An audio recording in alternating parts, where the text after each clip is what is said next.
Fala também do Corinthians. Enfim, surgiu o nome do atacante que foi alvo de uma proposta, ou teria sido alvo de uma proposta de 14 milhões de euros. Bora falar também sobre Yuri Alberto, que pode ser vendido para um time inglês, garantir dinheiro, além da troca de um jogador para o Corinthians. Tem ainda novidades sobre a CBF, Samir Chaud e outros bastidores da guerra política por lá. Isso sem falar nas últimas do mercado, bastidores e finanças. Fala aí pessoal, sou Jorge Nicola, bem-vindos a mais um vídeo do canal, sempre bom ter vocês por aqui, sem perder tempo, pedir para deixar like, se inscrever no canal e ativar as notificações, bora direto pro giro de notícias, hora de falar sobre tudo que você precisa saber envolvendo o CBF e eleição para presidente. Nesse domingo, Samir Chaud, 41 anos de idade, médico e futuro presidente da Federação de Roraima, terá sua candidatura à presidência da CBF confirmada. Importante dizer que o prazo se inicia nesse domingo.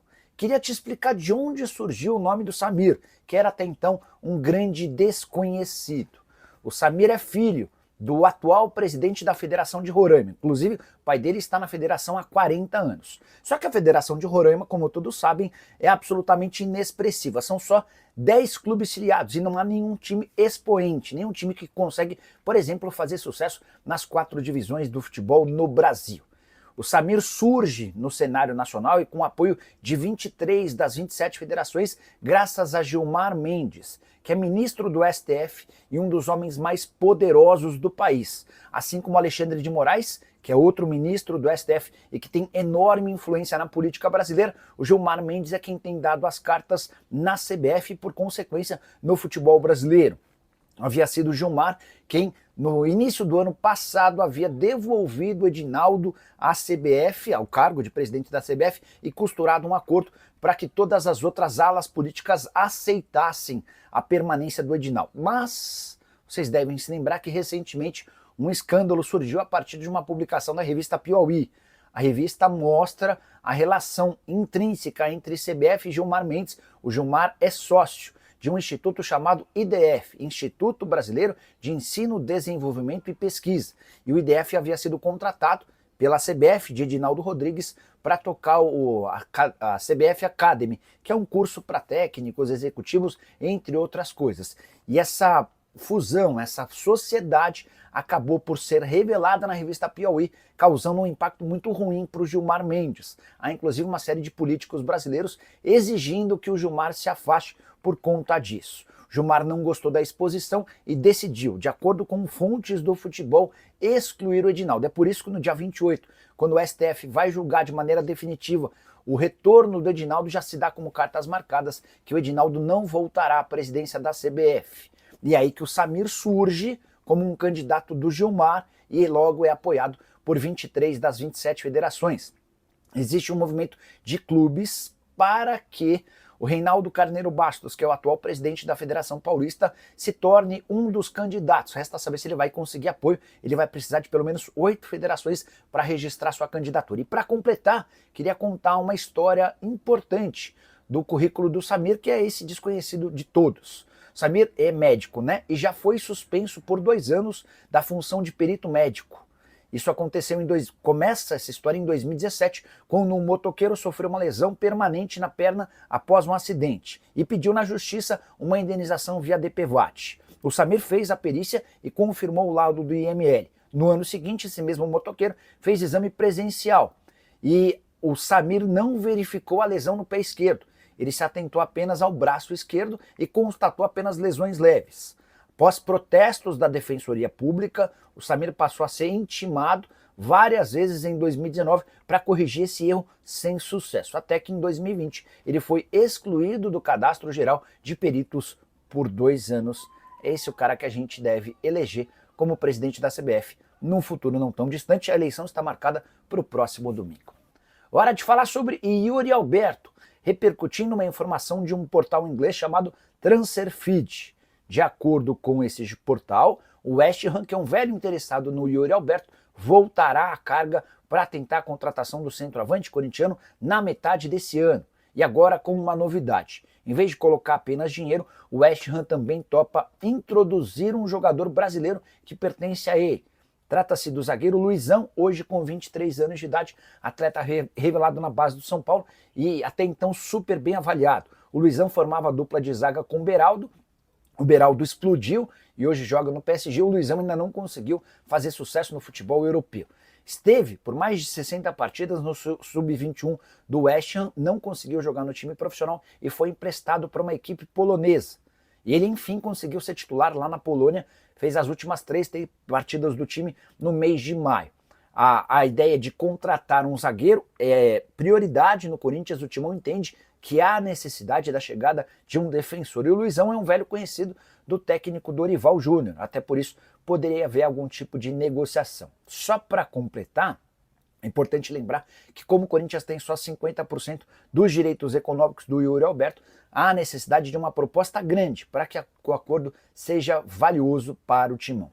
Yuri Alberto, que soma desde que chegou ao Corinthians 179 partidas com 68 gols e 17 assistências, o atacante chegou a dizer nessa semana que se houver uma proposta boa para ele, mas também para o Corinthians, ele topa fazer negócio.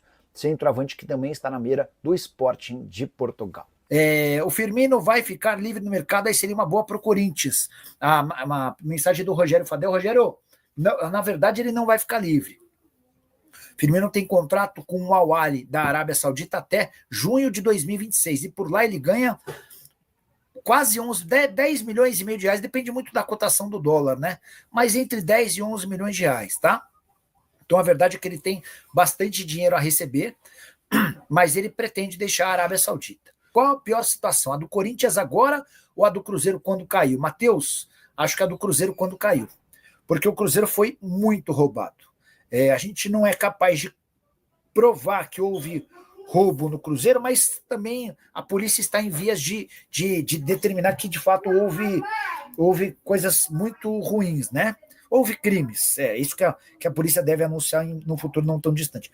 Mas a verdade é que usaram o dinheiro do Cruzeiro como se o dinheiro não acabasse. O que fizeram com o Cruzeiro foi uma covardia muito grande. E para piorar, o Cruzeiro acabou rebaixado para a segunda divisão e por lá permaneceu por 3 temporadas. O Corinthians tem uma dívida, a maior dívida da história do futebol na América do Sul, 2 bilhões e meio, mas tem uma capacidade de faturamento de 1 bilhão e 100 milhões de reais. Tá? Então, por mais que a dívida seja altíssima, tem essa questão, tem esse outro lado de um Corinthians que a qualquer momento vai se recuperar, tá bom? Ou não, né? Acho que vai. Mas assim, para responder a tua pergunta, a situação do Cruzeiro para mim era pior. Moço, o Roger Guedes é outro nível, não vem para o Brasil agora. O grande problema do Roger Guedes é a questão financeira.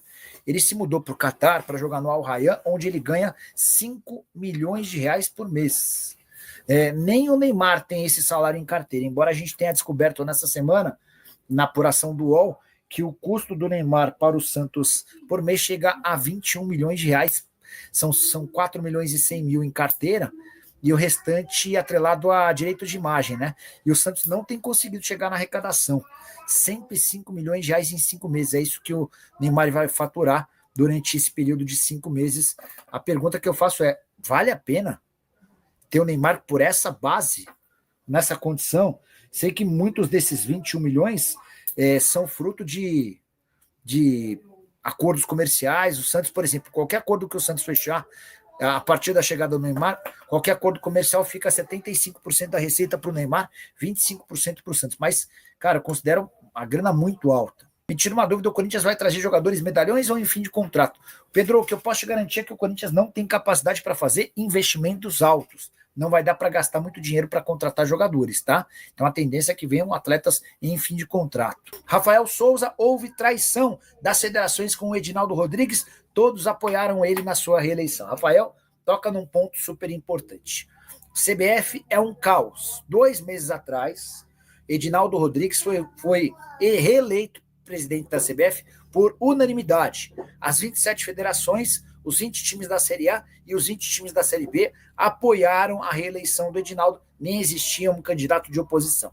2 meses depois, E horas após o Tribunal de Justiça do Rio de Janeiro afastar o Edinaldo em caráter provisório e liminar, 19 federações se articularam e assinaram um manifesto pedindo transparência e renovação no futebol brasileiro, indicando que em breve anunciariam apoio a um outro candidato, tá? Esse candidato se chama Samir Chaud, ele é médico, tem 41 anos de idade e acaba de ser eleito presidente da Federação de Roraima. A história da família do Chaud é uma coisa que tem a cara da CBF. O Chaud acabou de se tornar presidente da federação, mas já está cogitado para se tornar presidente da CBF. Cargo que deve render mais ou menos R$700 mil por mês por baixo, entre salários da CBF e também da Conmebol. O Chaud é filho de alguém que ficou por 40 anos como presidente da Federação de Roraima. E, ao que se sabe, não temos nenhum time expoente em Roraima, né? E não é que agora, momento ruim, a coisa não está boa, mas em outros momentos já foram vários times potentes, de história. A verdade é que o Samir Chaud é filho de alguém que, à frente da Federação de Roraima, não conseguiu fazer um time ser competitivo. E é esse cara que os caras querem eleger para presidente da CBF. Enfim, é a velha politicagem falando mais alto. Eu sei que o Reinaldo Carneiro Bastos, que é presidente da CBF, da Federação Paulista, também trabalha para se lançar candidato, tá? Mas existe uma chance real de o Edinaldo conseguir reaver o lugar, contando com a ajuda do STF, no caso do Gilmar Mendes, que é o ministro do STF, tá bom? Boa noite, Nicola. Fala do nosso timão, temos novidade, tirando a vergonha da coletiva de hoje. Pois é, vou falar rapidinho sobre a coletiva e a gente vai para os assuntos futebolísticos, né? Nessa sexta-feira, o Augusto anunciou seus novos 4 diretores, que chegam para repor saídas de dirigentes que entenderam que o barco estava afundando e não queriam continuar associados ao Augusto. A entrevista foi bem ruim, dos novos diretores enchendo a bola do Augusto como se estivessem falando de um baita presidente. Mas, também perguntaram para o Augusto se ele poderia renunciar, e ele disse que não há motivo nenhum para renúncia, afinal de contas não fez nada errado. Sobre o time de futebol, reforços. O próprio Dorival foi perguntado sobre reforços, admitiu a necessidade, a intenção. Ele disse que já identificou quais são as maiores carências: atacante de velocidade e também zagueiro. Embora o Corinthians não descarte contratar um goleiro e também um lateral direito, tá bom? Família, ficamos aqui com aquele giro de notícias do maior clube brasileiro. Claro que a gente tá falando do Coringão. Se você ficou no vídeo até agora, não esqueça de deixar aquele like, inscreva-se no canal, ative o sino das notificações para ficar por dentro de todas as informações do Coringão e deixe seu like para você ficar por dentro de tudo. Valeu, a gente vai ficando por aqui. Um grande abraço no coração, sempre mais. Até o próximo vídeo. Vamos que vamos, vamos pra cima e vamos que tudo.